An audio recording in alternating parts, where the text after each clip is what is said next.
Blunt Canaries, beaten by the Blades in Yorkshire. A mounting injury list. You could forgive anybody of a Norwich City persuasion who maybe feels they've seen this story before. Welcome to the latest edition of the PinkUn.com Norwich City podcast, brought to you in association with First Bus. I'm Connor Southwell, joined by Paddy, Davitt, to reflect on the events at Bramall Lane on Saturday.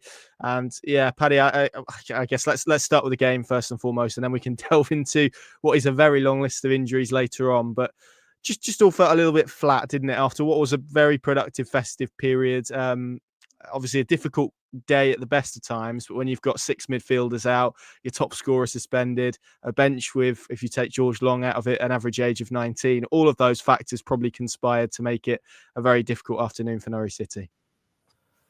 True, all that is true, and obviously they're the parameters within which we have to discuss this game at Bramall Lane. But we were there obviously, and those near 2,000 away supporters, there'll be a lot of that performance they were happy with. The control, the possession, a lot of the things that we've seen with Thorup and what he's trying to embed in terms of a style of play, and what was lacking, sadly, and this is obviously a recurring theme, and this is probably where a lot of the frustration is coming out of Saturday, was just how, use the word blunt, how toothless is this Norwich collective in the final third. Certainly without, a fit and fully fit firing Josh Sargent, the front three, and it's not meant to completely zone in on, a front three of Cernak, Hernandez and Dobbin, but, if we're being charitable, that's not going to be a championship trio that are going to get the job done at the top end of the pitch, I don't think, week in, week out, and that was visibly the case at Bramall Lane. And then you compound that with, again, another negative theme we've seen this season, individual errors at key points in the game, just coughing up opportunities. And when you do that to what they are, which is a very streetwise club and manager and group of players, they're going to be ruthless. Everything Norwich were not, they were in the final third, and just that economic kind of efficiency about them. They didn't do anything that blew Norwich away, but they could have still, but for Angus making 2 or 3 great stops, it could have still been a 4 or 5-0 result. And you look at it and you think, well, it's a conflicted feeling, and that probably goes as much for yesterday as it does for the whole of the season. We've seen so much positive elements to a Norwich City under Johannes Thorup, but we've also seen too much of the trends that think this isn't going anywhere fast in terms of accelerating the process and moving through from shorter term to mid to longer term, which we know is the end game here. So I think you kind of are conflicted as we get into increasingly this Norwich season under Thorup, that you see positive elements. You see obviously the age profile and the massive changes happening with the squad, and that's been magnified this window now with Hanley joining Barnes and Fashnacht out the door, and conversely Matej Jurasek coming in.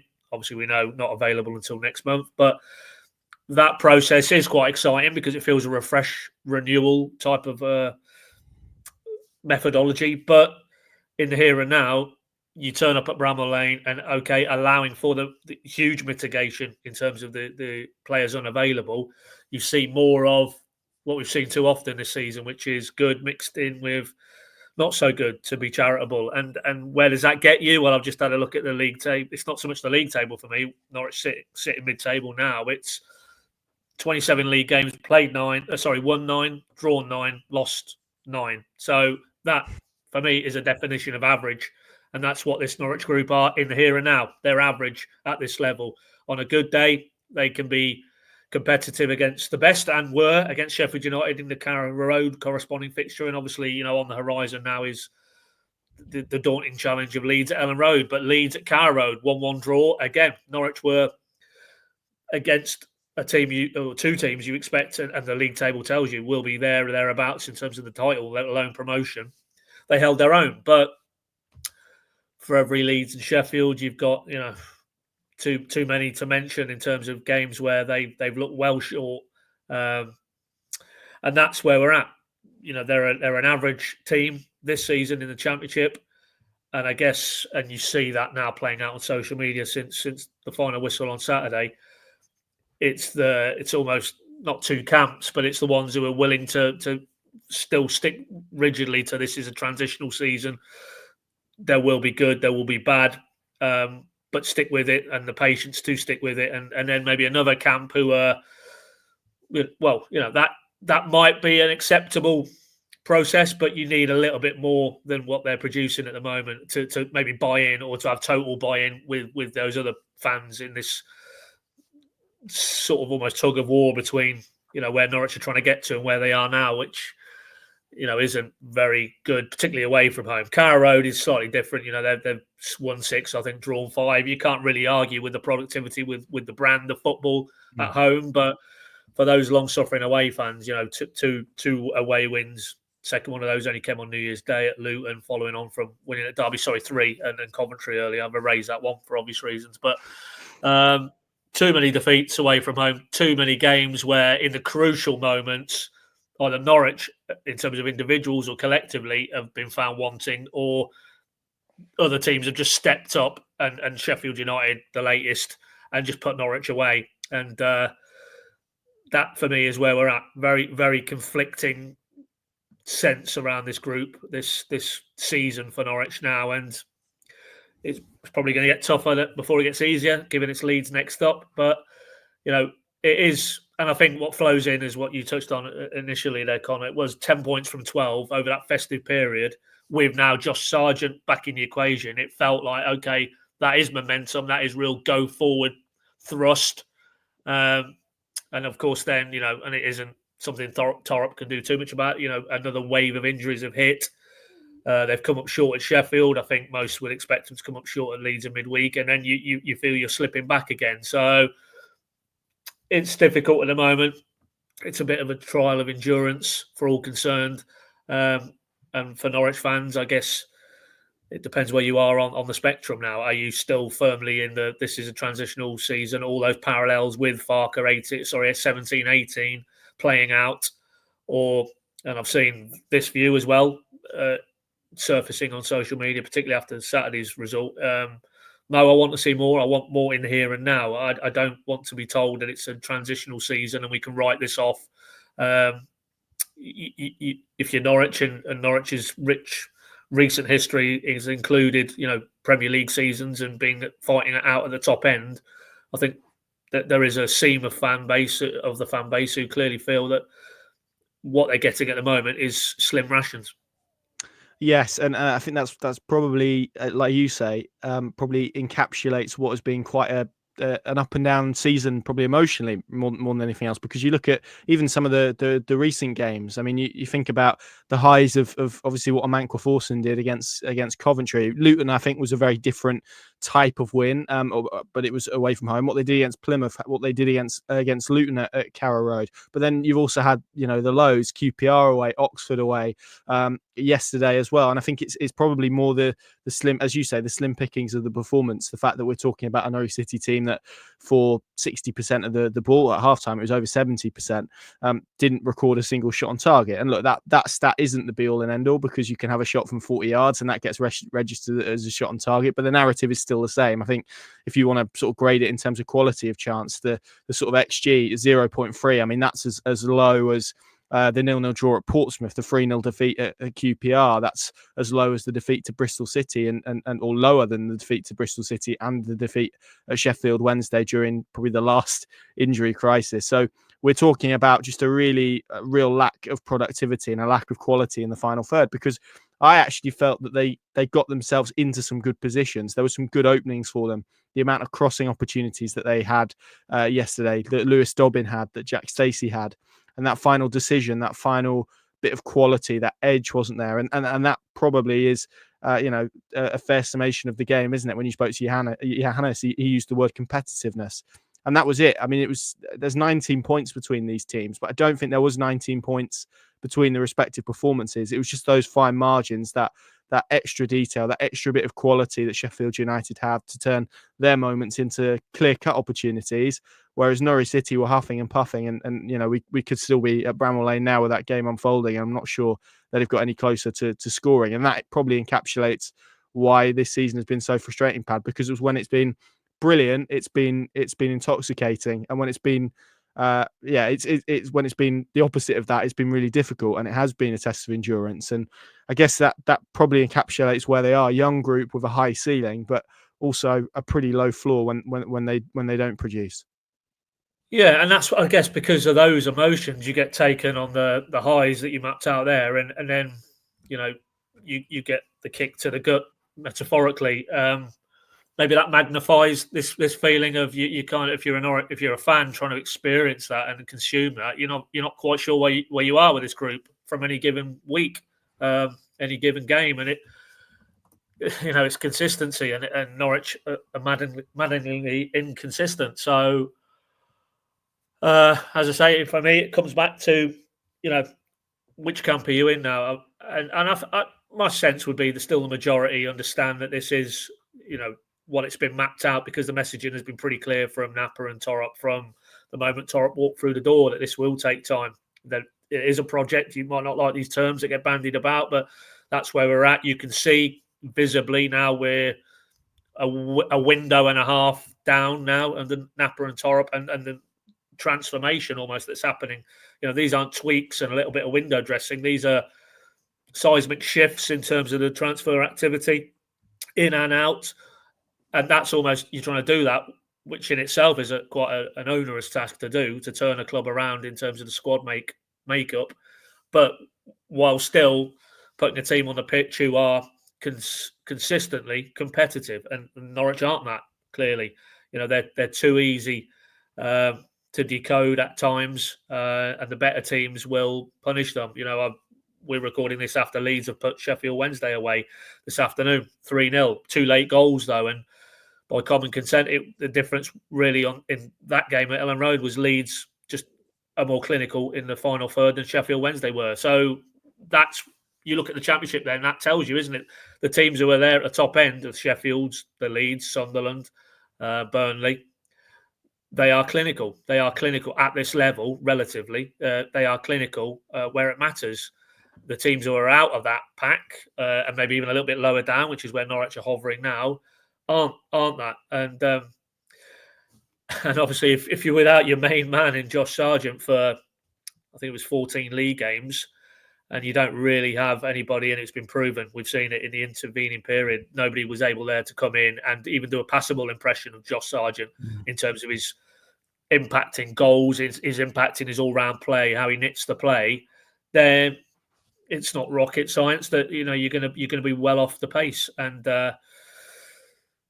that's not excuses. That's the facts of the matter. I've seen since Saturday evening, why haven't they gone and done something in the striker department? An out and out striker. Some opining, why haven't they kept Barnes? I don't subscribe to that theory, but you can understand why questions are being asked, because the squad looks pretty thin in the final third, certainly with players who are Championship ready and to go and impact it in here and now. And this, is the common theme for me in this debate, in terms of any debate around Norwich right now. All the evidence that stacks up over 27 league games tells you that, everything that was said about transition is coming to pass now. And what probably has not helped them really in the final analysis is when they have been good, and they've been very good. And, those Watford games and Hull, and how they were so a sense that they were almost there in terms of things had clicked, and under Thorup, it was all coming together beautifully, and you still had Sargent to put back in the mix when he was injured for that period, and it would be onwards and upwards. And the reality is it's not that. It's incremental gains at best, and periods maybe now, these 2 games, where they're treading water, and maybe a feeling that they're actually further away than where they need to be. So I'm not going to speak for individual Norwich fans, but I get the sense now it's just each individual Norwich fan has to, almost weigh up the circumstantial evidence and then stick their flag in, whether they're still, fully behind this project and willing to give it the time to turn into something that could flourish. And who knows where that leads. I mean, we had a debate about, there's no guarantees that 17, 18 in terms of the Farker analogy, follows with an 18-19 type season. So, that would be probably naive to assume that, well, don't worry, it happened before. It'll happen under this guy. He's a foreign coach. He'll come in. He's got all these new ideas, and it'll be ahead of the curve with the rest of the championship in 25, 26, and away we go.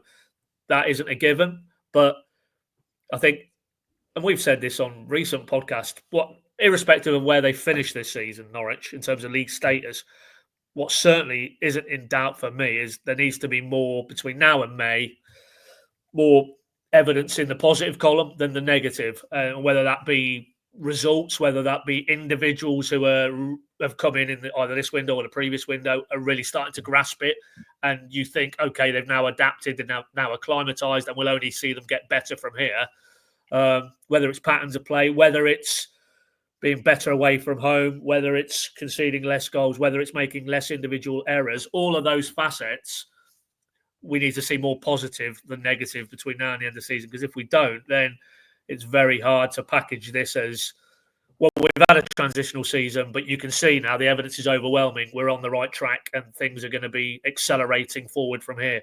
If it's where we're at now and the season stopped today, would many Norwich fans approach the next campaign with a real bullish optimism that they're going to be really in that top six conversation? I don't think they would necessarily, because for every feeling that they've took a step forward, you get results and performances that feel that they're taking a step back. So for me, that's where we're at the moment. I'm doing a lot of talking here, Connor, but I'm going to throw that back to you. I mean, where do you think, zooming out maybe from purely what we saw at Sheffield and with Leeds to come on the horizon, where are Norwich fans as a collective maybe feeling about this whole project under Thorup and Napper?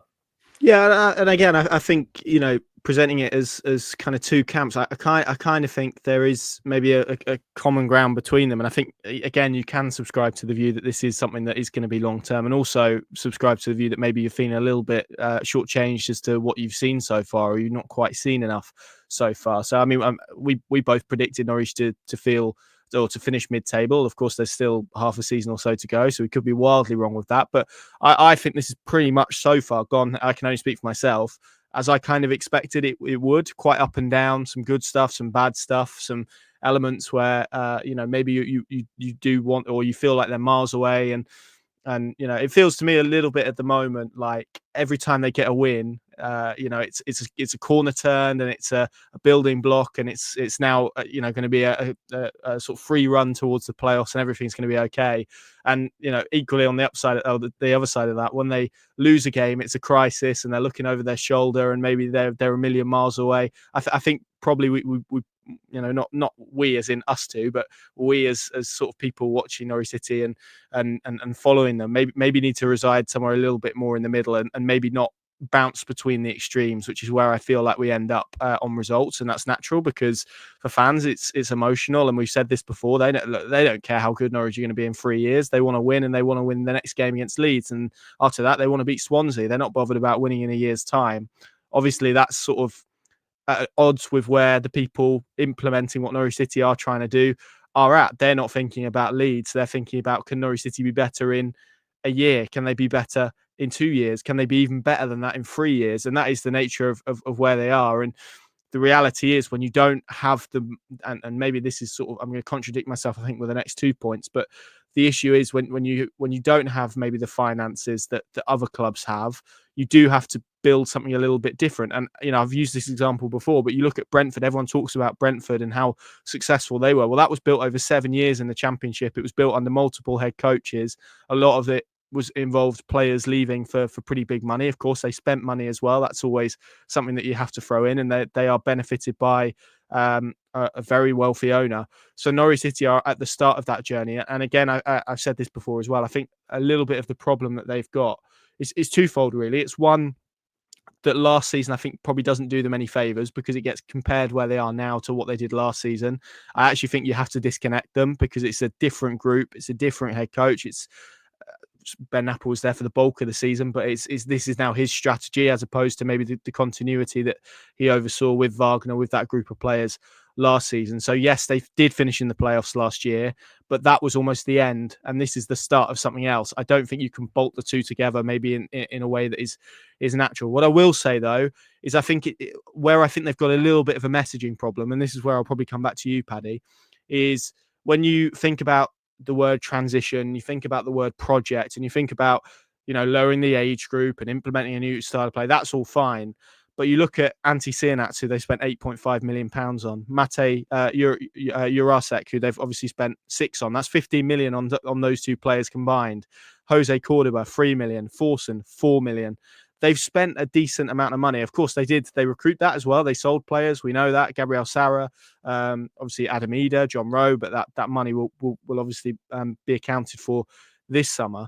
That then becomes very difficult to message that. If you're saying, right, we've spent £8.5 million on this guy, but you've got to wait a year and a half to see the best of him. That, I think, is where supporters then look at it and go, I'm not quite sure about that, because if Norwich are spending that level of money, then you want a player who's probably looks a little bit closer to it than Antti Cianats does at the moment. I'm not picking on him. There are other examples as well. And so, they will look at the league table at the moment and they will go, well, Sheffield Wednesday, they haven't bought anyone for £8.5 million. Bristol City, Watford, even maybe Middlesbrough, they've spent a little bit more, but West Brom certainly haven't. Blackburn certainly haven't. And yet they're all above Norwich City in the table. So that is why I think if you're in the camp that feels that you should be seeing a little bit more from Norwich, I think this is probably what you're using as an argument. It's that, those clubs have spent considerably less money and yet are able to get something going a little bit quicker than Norwich City are. So I think there's probably a little bit of truth behind both camps is what I'm saying. I don't want to completely sit on the fence because I'll be honest, this is going as I expected it to go so far. And ultimately, none of us have a crystal ball. None of us know whether it will come together, whether it won't come together. My feeling is that after what has been probably since relegation, 2 years of real short-termism where they have chased league finishes and they've chased promotion, and it's left them in a pretty bad position in terms of the squad that they've had and no real assets. I feel like it probably is worth just seeing if this does blossom. And if we get to, next January and Norwich are in exactly the same place, then of course I think that probably is the time where you take a judgment of, okay, do they need to change course here? Do they need to shift direction? Has this gone the way that it has gone? But I think to be sat sort of 6 months into this whole strategy and not I'm not saying anybody is here, by the way, but to sort of the idea that they should pivot in a different direction. I think actually this is the point where you really see it. You really see how much they believe in their strategy and how much they really believe in Johannes Hoff Thorup and his style of play. Because if they stick to it and they believe in it, then this obviously is something that could, and we've seen the upsides of it this season. It could blossom, but I think it is one of those at the moment, Pad, where it's so on a knife edge, and they are taking so much risk and gambles in a lot of the decisions that they're making, and it just feels like it could fall either way. And that is ultimately what time will give us. It will give us the evidence of which way it falls. I don't know how you feel about any of that, and maybe that was a load of rambling nonsense, but hopefully it's conveyed maybe some of where I am. No. I mean, I'd agree entirely. Yeah, and that's where we're at. All those elements are in play. I mean, what I would say is, without wanting to labour the whole Farke kind of comparative, there was sliding doors moments there, absolutely. And that start of that 18-19 season, for me, not just on the pitch. There was the Ipswich game that they had to get a result in.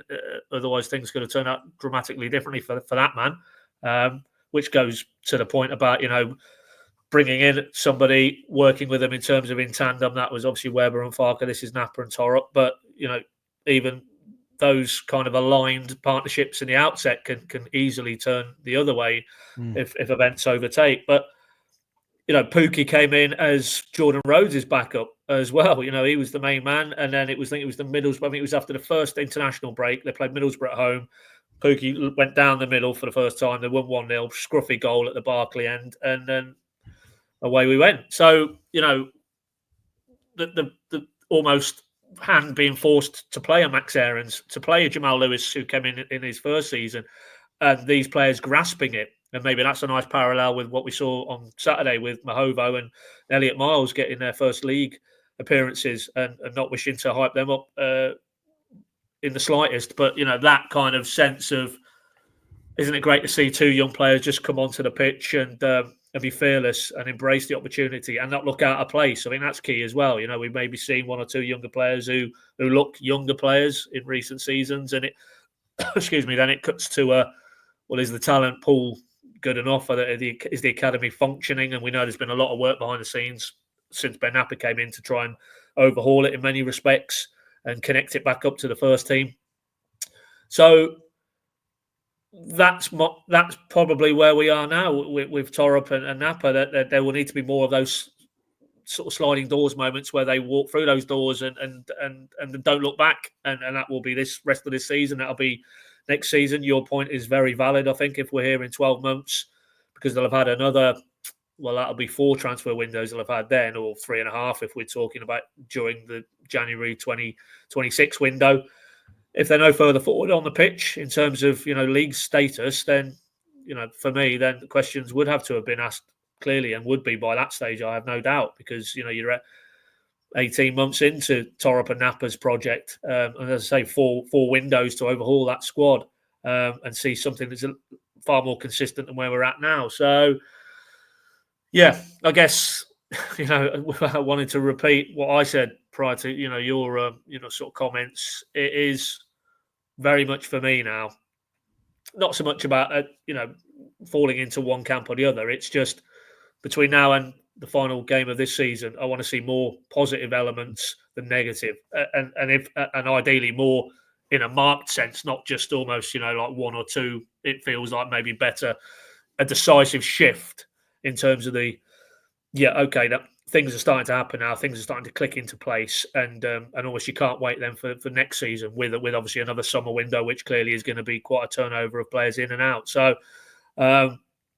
I don't think right here, right now, we're there any stretch of the imagination. But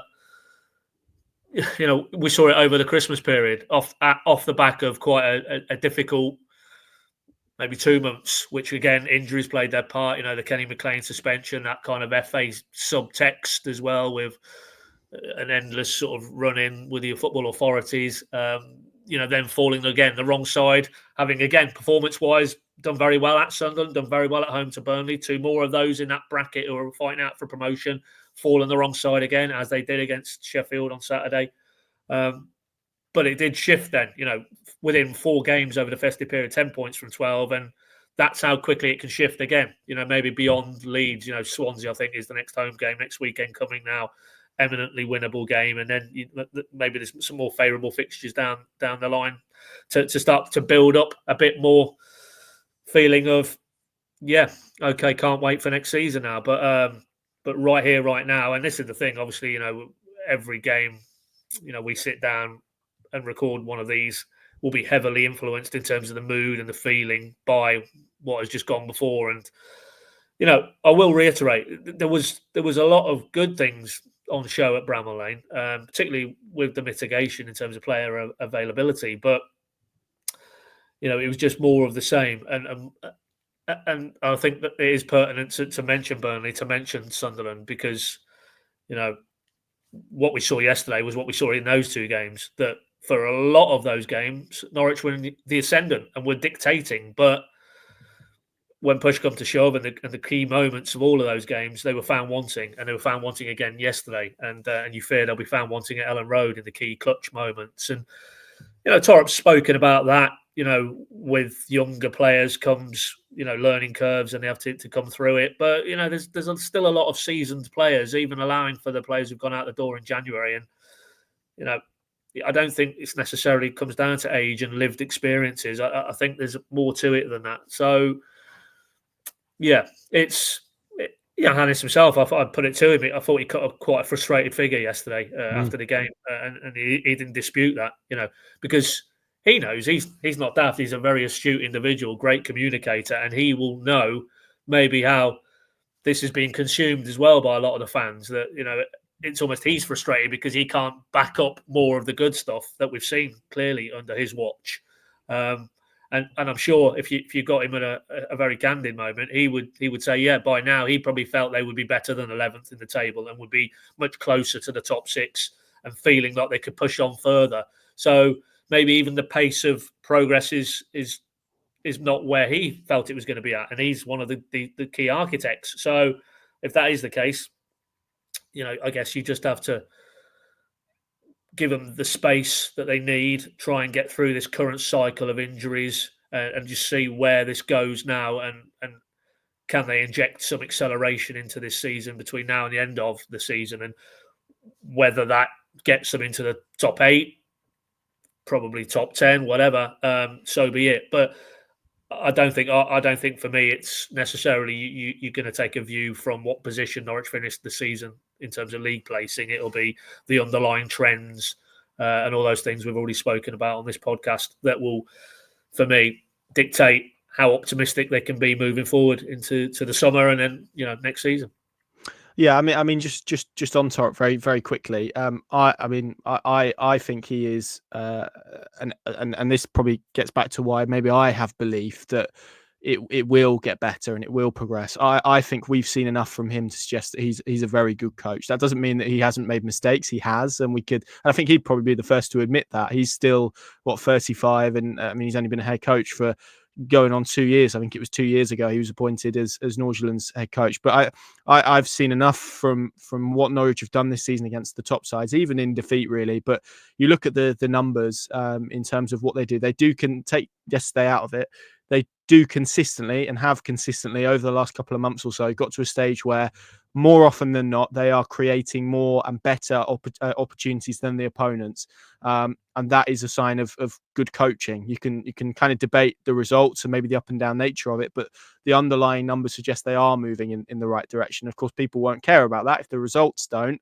But we know, because we've seen over the last couple of years, that if you can get your performances into a place that's consistent and into a place where Norwich are doing that more often than not, then that should mean, providing you've got the right quality on the pitch, that they can get to a stage where they win more games than they don't. And that is where it does feel like they've got to get to. But my feeling is he is and people can disagree with this, and it's fine. And you shout if you do, Pad. I think he is probably a better coach than David Wagner was. I think he's a better coach than Dean Smith was.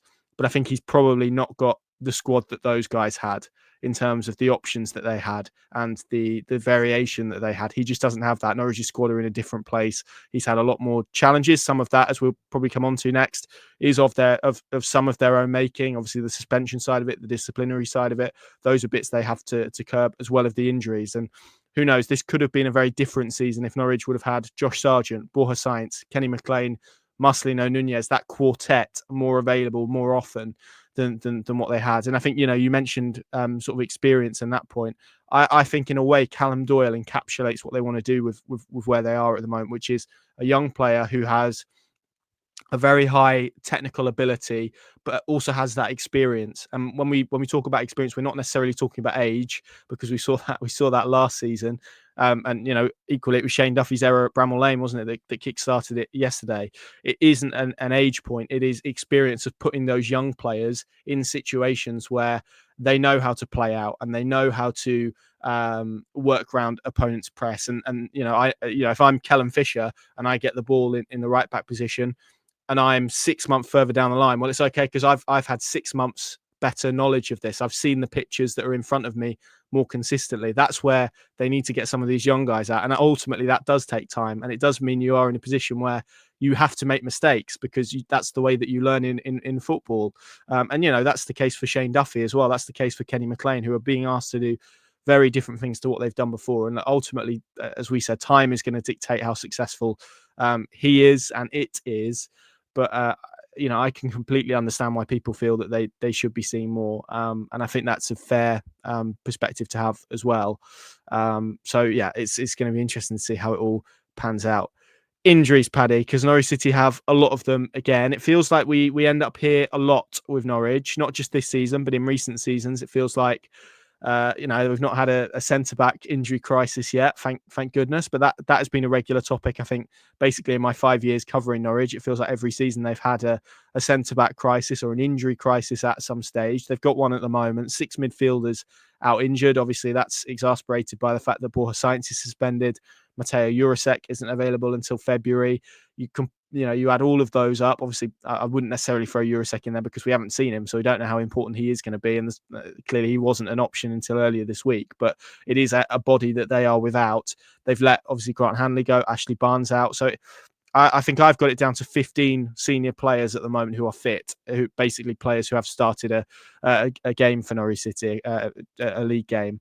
That's a very, very light squad to have, isn't it? And I guess if you're a fan at the moment, you're going to be asking questions about the size and the rate of not just the injuries, but I guess the fact when we speak about Jose Cordoba, we speak about Liam Gibbs, we speak about Jakob Sorensen, we're talking about often the same characters, and more concerningly, we're often talking about the same injuries as well. That it does feel like there's a lot of concern around those two elements, probably more than anything else. Well, I mean, Cordoba for me is the test case here, because he's obviously out again with what Johannes more or less seemed to confirm was the same knee issue that he had originally in the Leeds corresponding fixture, which was October the 1st. It was quite close to half time that night, Carrow Road midweek game.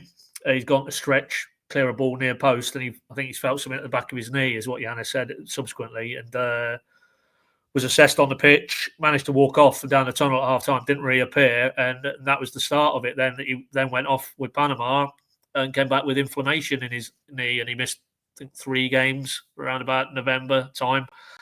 And we're here again. Played 90 minutes against Brighton last weekend, but has felt some pain again in it. They've got it scanned again, and now they've gone down the injection route. So he misses Sheffield, he misses Leeds. Johannes is talking about maybe 2 weeks, but then in the same breath saying, well, we could push him and he could probably play. But how much pain threshold do you put on these players? So, I mean, and Johannes said the latest scans showed there was something, but not enough to stop him playing and training. Well, if there is something, then, and it's recurring, surely it needs to now. Certainly, the third sort of interlude with knee-related issue. You have to get to the bottom of it. Solve the issue, I think, was Johannes' direct quote to me on Saturday night. And I'm not going to get into where the measure is there, or what areas of Norwich's sports science or medical departments does that encompass. But there's a recurring issue to a player that hasn't been resolved, and we're 3 months on from when he originally did the injury. Núñez, I know it's the different hamstring this time around, but hamstring-related issues. You asked him on Friday, and he talked about load and maybe tapering what he does because he's so heavy in terms of the load that he puts in during games. But all of these things, surely that Norwich should be getting ahead of the curve with these things. For me, I thought it was a pertinent parallel that, it was not so long ago there was quite a huge focus on set pieces and how poor they were, both boxes.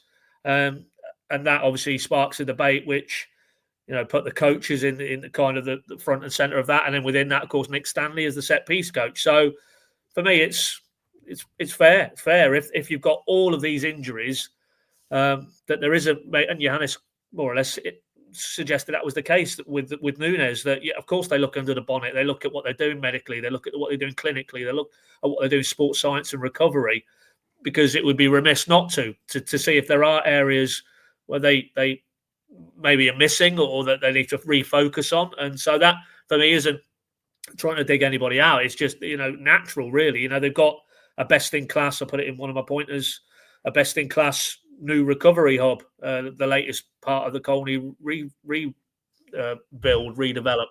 Getting good use out of that at the moment, aren't they? Well, but as I say, it is cutting edge, certainly for the English Championship, and the infrastructure is in place to try and give them an edge in that area of which is so important, particularly in the Championship with such a grueling sort of amount of games, and where certainly festive periods, simply recovery and patch them up and get them out again. All of those tools are there to ensure that maybe there can be some marginal gains, and maybe you can get players back quicker or keep them fitter. But I also put in the pointers as well. This isn't exclusive to Norwich. Every club in the Championship will be carrying injuries at this stage of the season.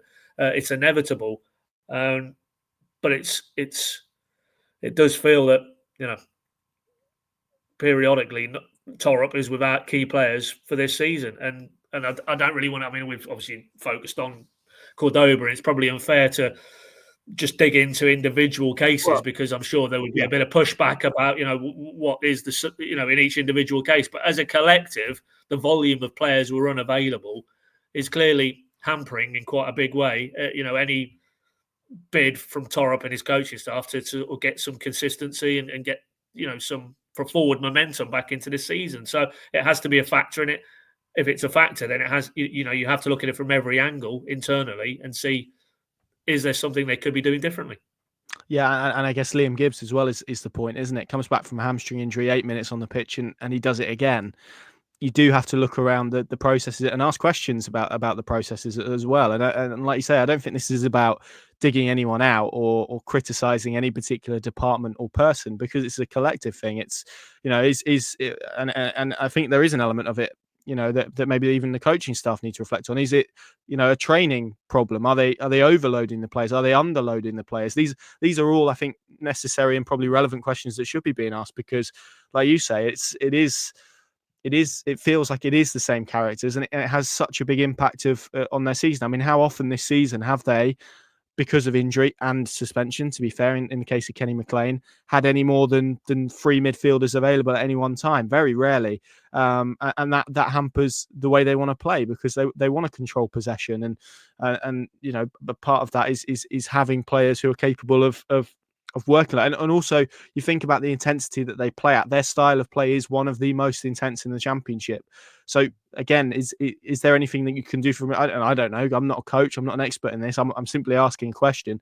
Is there anything more that you can do to help players, so when they're put in those situations, it doesn't get to a stage where they're overloading their body and then they are breaking down? And that is the type of questions that need to be asked, as well as the ones obviously about recovery and about the ones that are reoccurring. Because even though maybe we speak about the cases that you've mentioned, there are other cases. I mean, Kenny McLean is always available. I couldn't tell you the last time he had an injury. Jack Stacey, I think, has played all bar one game in the Championship since he signed for the club. Shane Duffy has had a really good fitness record this season. So there are examples of players who are doing it and can do it. And yeah, it's an interesting one. And of course, I think it's fair for us to mention as well, this isn't just exclusive to Norwich. You look at Sheffield United's bench yesterday, that was young. It is also where we're at in the season, and other clubs are dealing with that as well. But I think it is a sort of worthy point of conversation. I'm sure they do, because Johannes said that every time there is an injury, that they will get under the bonnet on it. Of course, in terms of the midfield, Paddy, they're particularly light. Callum Fisher played there yesterday. I thought, considering he is stepping into the unknown, stepping out of his comfort zone and into a position that he doesn't play and he isn't familiar with, I thought he did a pretty good job. Yes, there were mistakes in there, of course, but that's fairly inevitable. But it does raise the conversation now to sort of link it onto recruitment about, well, there is sometimes, the last time this happened in November, there wasn't a window where they could do anything about it. They are in a window now where they can do something about it. 6 players out. A lot of those are players. I don't want to be unfair to them. I think I'm probably being truthful. Jakob Sorensen has struggled fitness-wise this season. Liam Gibbs has struggled to be available this season. It's not their fault. It's just the truth. It's the reality. Slimani's obviously had a few weeks out as well. So whilst I think it is fair to say, well, in 3-4 weeks, Norwich could have all 6 of them available again, and suddenly you look very, very heavy in that position. You could also be in a position, because we've seen it all season long, where maybe there's only 1 or 2 of those guys back. Some of them are contracted, obviously, until the end of the season. Are Norwich making a mistake for you by not dipping into the market for another central midfield option, even if it was just a loan?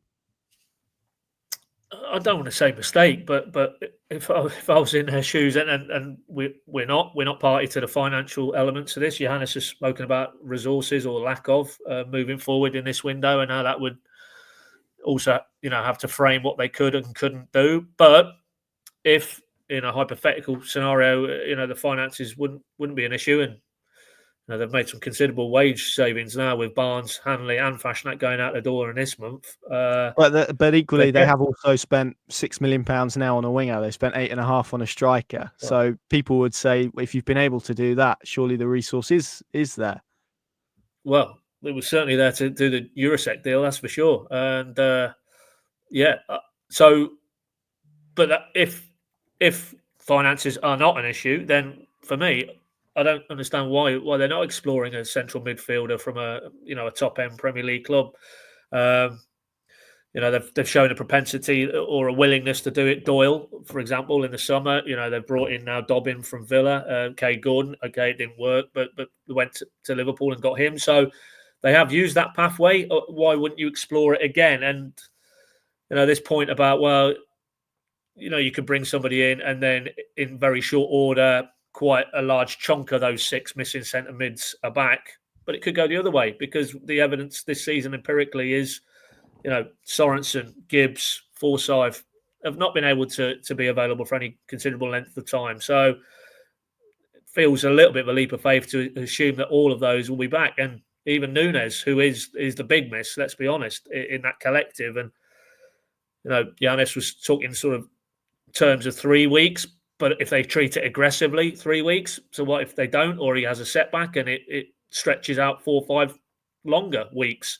Then you're into, February and beyond. And so for me, the only factor I think could be stopping it from my point of view. I mean, they might turn around and say, well, it's, it doesn't fit the strategy. That's kind of some of the messaging Johannes has gone with in recent press conferences. And maybe it doesn't fit the mid to longer term strategy, but well, Lewis Dobbin doesn't fit the strategy if that's the case, and Kay Gordon doesn't. It's all, sorry to cut across, but it's also about intent, isn't it? We speak so much earlier on about where people are now in terms of the project. Sometimes you do need to help yourself a little bit, and you do need to sort of try and show that you are trying to ensure that this happens a little bit quicker, and that means sometimes that you do have to step away from a strategy, and you do have to make a short term decision. And no one's saying go and buy a 35-year-old for, pay over the odds for somebody that in 6 months' time you're not going to need. I think we're sort of talking about someone who could come in and maybe is a little bit more of a midfield option than Callum Fisher, who isn't a midfielder, albeit has done the job pretty okay yesterday. Well, there's a very, very pertinent example. His name's Emi Marcondes, and he certainly didn't fit the age profile, and Johannes said that subsequently.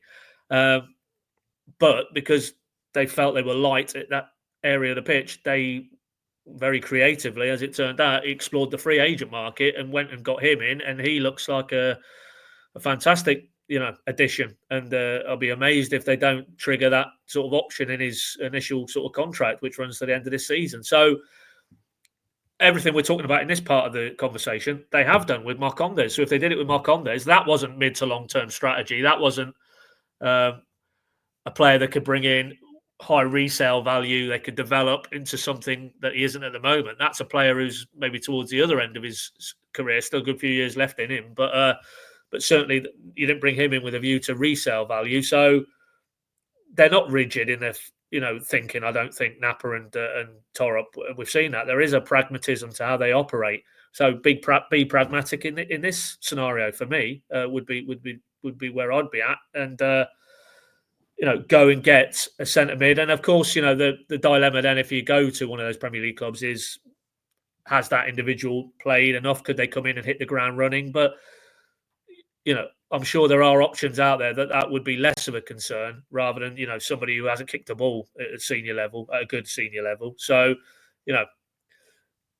why not go and look at that and do something that sends a signal maybe to your fan base that we haven't jacked this season off either, that we still believe with a fair wind and it coming together that we can threaten that top 6, top 8 conversation between now and May. I think there's also that factor into this kind of potential addition. But, the reality is Johannes was pretty clear, I thought, to you on Friday last, that in this area, central midfield, they won't go and look to do an addition because they are of the opinion that enough of those missing 6 at the moment will be back in relatively short order beyond the close of the window. So I see that. That's logical. I understand that, but that's not where I would be at because I think there's also and you talked about it earlier, that they're making some decisions that could go either way in this period, particularly around the transfer window. Well, this could go either way, couldn't it? We could get to mid-Feb and there's no sign of Slimani and there's no sign of Nunes. So what you're doing then? Kellen Fisher still playing in a 3 with Kenny McLean and Emi Marcondes, and that is assuming all 3 of them navigate this period unscathed, or in certain individuals' case, maybe more suspension trouble. But sorry, Kenny, but there's no guarantees. So you really are rolling a dice if you're basically going to hang your hat on players coming back, and in the meantime, it's Fisher, Schwartau, maybe I guess would be in the equation, along with Marcondes and McLean. Are you going to be a perm 3 from 4? So I am surprised really that they've been that categorical. Now, and of course, things can change. We know that, we've seen it. We saw it last summer. So with 11 days, as I look down at what day it is today, 19th of Jan. I think it's a little bit later than that. I think it might be February 1 or February 2. Yeah. So there's a few more days there, but things can change. Maybe there's options that they would want to explore aren't options right here and now. Of course, with loan players, a lot of that hinges on what the parent club wants to decide, and some of those decisions might happen until very late in the window. So, we can't definitively say they won't make an addition centre midfield wise, but based on what Johannes said on Friday last, that clearly isn't something that they're looking to do. And for me, in the midst of this fairly significant amount of unavailable centre midfielders, I find that a little bit of a strange call. Yeah, I agree. In terms of business that has been done, we mentioned Mateo Jurasek finally in. You can obviously find out all more about sort of the Brexit stuff and the reasons why he can't play until after the transfer window across our channels. Grant Hanley obviously departed to Birmingham as well, and I think there is a brilliant servant across 7.5 years. We know how long that is in football. I think a really good defender for Norwich City. We talk about value for money. They definitely got that from him, but a fantastic captain above all else. And I think you can see the outpouring of love that's come from inside that dressing room towards him, just how much he was thought of. And hopefully that Birmingham move is one that gets him back playing. It feels like a lifetime ago, but it was also this week that Kate Gordon went back. I don't think that's a massive surprise. And clearly with Jurasek in the building from February, you can kind of see the logic there behind not playing. Let's conclude then, Paddy, with our just the ticket segment, of course, in association with First Bus. But I'm going to use this not as an opportunity for us to pick our own, because I think we both agreed that it was relatively slim pickings, unless you want to pick a separate one. But I think we've got to talk about Lucien Mahovo in terms of this segment. It was only 25 minutes, and like you say, let's not over-egg it, and let's not build him up to be the next Philip Lahm or anything. As you're saying that, I'm hearing Glenn Ridersholm in our ear and saying, you PinkUn types overhyping these young players. So exactly. we're definitely not doing that, Glenn. Let's not do that. Let's base it only on what we saw and only on what Johannes has said. But I'll tell you what I liked about him. And look, there's clearly a lot there that's moldable. I liked his intent when he came on. There was a confidence. He was shouting, Callum Doyle and Shane Duffy to give him the ball. Every first touch was forward. Every pass was forward. There's some really nice movements from in to out to create space for a pass into Lewis Dobbin or for someone to drift into a pocket. There was that brilliant first time crosser across the face of goal. All of that was really encouraging. So yeah, we're absolutely not saying that he's now going to start every single game between now and the end of the season, and he's the next best thing, and he's going to cost 40 million quid for clubs. We're not saying that. But we are saying that there were really positive signs. So for me, he was just the ticket. And Pad, I'll let you sort of hinge on the back of that as we close the pod. Well, yeah, I mean, the only candidate for me, I think, and it's Johannes' opinion that really matters in all of this. And I think the first 3 words he said in response to, wasn't that a positive element of the result? Sorry, not the result, but the actual performance. And he just said straight off, I like this player. I like this player a lot. And we know that, we've heard that, said to us internally all season. This is one who's caught his eye. And he went on to maybe echo what you just said there, that because his first thought is forward, it's progressive, it's on the front foot. And that's what he wants in his team, to be on the front foot, be aggressive, be progressive. And we've just come off the back of talking about, recruitment more generally and maybe what they're not going to do, but this looks like a very astute piece of business to get him in from Notts County for, I don't think, particularly a huge amount of money, to put it mildly. So in last summer would have flown a little bit under the radar because it was maybe seen as one of those development signings, but on the evidence of a very brief cameo, why would you not have him certainly plugged in now between now and the end of the season around that first team squad?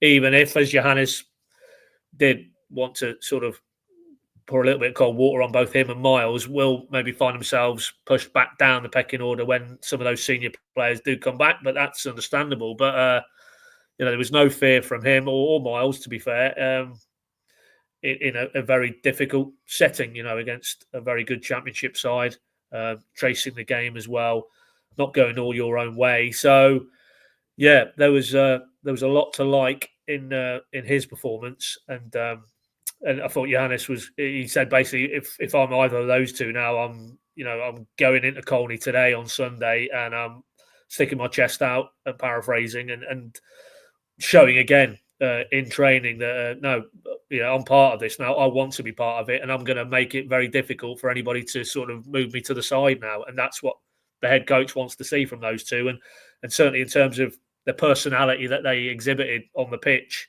they look like two that clearly have that a little bit about them, and maybe feel, Miles is only 17, soon to be 18, but Mahovo a little bit older than that. But I go back to what I said right at the outset, really, of this podcast. That was Max Aarons, that was Jamal Lewis. They got dropped in, and it wasn't, well, we'll need to dip these type of players out because it looks like it's a bit too much for them. They just came in, and from almost the get-go, looked so comfortable in those surroundings, didn't look out of place, and became cornerstones of that first title-winning season, let's be honest. So, you can tell a lot by, I think, how these young players carry themselves, and that was telling that Mahovo was, I think it was Shane Duffy, was almost arms were out imploring him, get this ball to me now quickly, because I'm going to get myself down the left-hand flank and try and that's a young player to a very, very senior experienced player, and there was no deference. It was a healthy come on, I'm in a better position here, get the ball to me. So that was just a little thing, but still quite a significant thing, I think, in terms of anybody from the outside looking at this young player and maybe feeling that there's something there for Johannes to work with. And he is certainly excited, and he has built his reputation both through youth football and then obviously in the last 2 years as a senior coach around trusting young players, believing in young players, giving young players opportunities. And if he's excited by Lucy Mahovo and likes what he sees, then that's good enough for me. Yeah, physically as well. He just looks like he can handle it, doesn't he? He's not one of these who, is small and is a little bit nimble. He looks a big lad. It looks like he's going to be able to physically cope with the championship. Yes or no, then, just to end the pod, would you start him on Wednesday night at Leeds? No, I wouldn't start him at Leeds. No, I think that might be slightly too. You'll have Glenn on the phone. You will. That would. I'm asking. It's not an opinion. Bit, just a question. No. That'd be just a touch too deep the water for me to put him in there. Would I have him in from the start against Swansea? I think I might do. Yeah, at Carrow Road. Yeah, I think. On the left hand side of a forward, you think, or more for the forward? Yeah. No, I'd certainly like to see him in that environment. Carrow Road, a bit more forgiving opponent, with the greatest respect to Swansea, but we know how strong Norwich have been at home most games this season. I think there'd be a bit more protection for him generally. So that's an environment I could see him quite happily play. But Ellen Road midweek, probably not. No, you. I'm probably with you. I definitely came away yesterday thinking I like him. I want to see more of him. But I think that would be just a little bit of a test too far. We will be at Ellen Road on Wednesday. Hopefully not watching behind our fingers as Norwich City travel there. They are, of course, the best team in the Championship at the moment, and they are the best home team with the best home form. I think just behind Norwich, they've scored. So the second highest amount of home goals in the Championship. So it's going to be an interesting one for Norwich. And then, of course, Swansea next weekend. And that will be where we join you again after that game to reflect on everything that has happened in a crazy, mad, twisty-turny season for Norwich City. Thank you very much for watching. Thank you very much for listening. And we'll see you again very soon.